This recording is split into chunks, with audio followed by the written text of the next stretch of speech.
자, 어제 더불어민주당에서는 이재명 민주당 대표의 그 백현동 특혜 의혹을 수사하고 있는 검사들이 있을 거 아니겠습니까? 그 검사들의 실명, 이름을 콕콕 집으면서 경고합니다. 라고 이야기했습니다. 들어보시죠.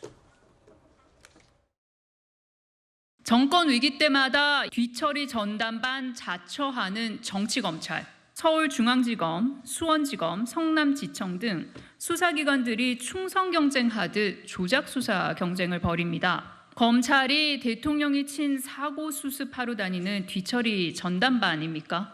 수사를 지휘하고 있는 송경호 서울중앙지검장부터 대4차장 검사, 수사를 담당하는 반부패 수사일부 부장검사, 부부장까지 검찰에 경고합니다. 카드 돌려막기식 수사를 반복한다고 없던 죄가 생겨나지 않습니다. 자, 강선우 대변인이 검사들의 실명을 이야기했는데 저희는 직접 들려드리지는 않았습니다.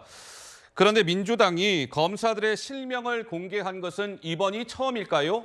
처음이 아닙니다. 지난해 12월에도 그런 일이 있었습니다. 그 당시에는 이렇게 민주당 인사들이 이야기를 했었죠. 이어서 한번 들어보시죠.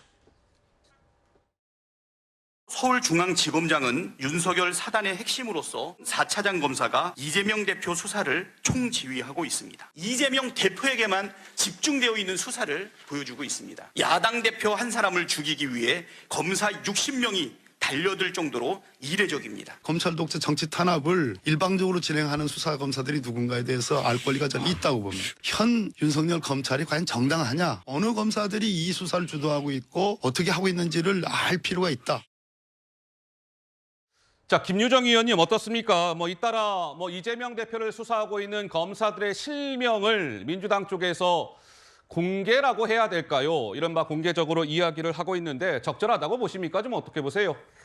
그래서 저는 이제 그 야당에서 이 검찰의 어떤 기계적 형평성도 갖추지 못한 여러 가지 수사랄지 이런 부분, 과도한 압수수색이랄지 이재명 대표에 대한 과도한 이런 부분에 대해서 야당으로서 할 수 있는 최소한의 어떤 방어 기제라고 할까요? 그래서 할 수는 있는 일이라고 생각합니다만은 그 실효성이 얼마나 있는지에 대해서는 사실 저는 개인적으로 좀 의문입니다. 어허. 그리고 굳이 이렇게 다 발표하지 않아도 또 언론 보도를 통해서도 우리가 얼마든지 이제 알 수 있는 부분이어서 특히 여당이나 검찰에서 얘기하는 것처럼 좌표 찍기다, 조리들립니다 이런 얘기는 또 합당한 또 얘기는 아니라고 생각해요.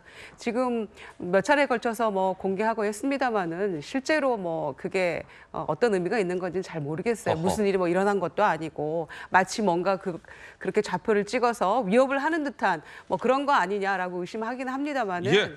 그런 일은 일어나지 않을 거라고 생각하고요. 실제로 그런 특별한 의미도 없다고 생각합니다. 다만 이재명 대표가 이제 그 주장하는 바는 그렇습니다. 대장동 428억 저수지에 묻어놨다. 김성태 전 회장만 들어오면 변호사비 대납건 이제 이재명은 끝났다. 이렇게 얘기를 하면서 차고 넘치는 증거 딱 걸렸다. 이렇게 얘기하지 않았습니까? 예. 그런데 우리가 1년 동안 얘기했던 그런 부분들은 다 어디로 실종이 되고 이제는 또 백현동이고 이제는 또 다른 거고 이렇게 하다 보니까 이 정권과 검찰은 계속해서 이재명 대표를 5년간 수사함으로써 정권을 끝내려고 하는 것인가 이런 의심을 할 수밖에 없는 거거든요. 그래서 너무 과도하다. 수사를 과도하다. 끝내려면 신속하게 빨리빨리 정리를 하자. 뭔가 정치적 일정을 짜맞추는 듯한 인상을 주기 위해서 총선 즈음까지 계속 몰고 가는 이런 태도는 조금 지양해 주시라 이런 말씀이죠.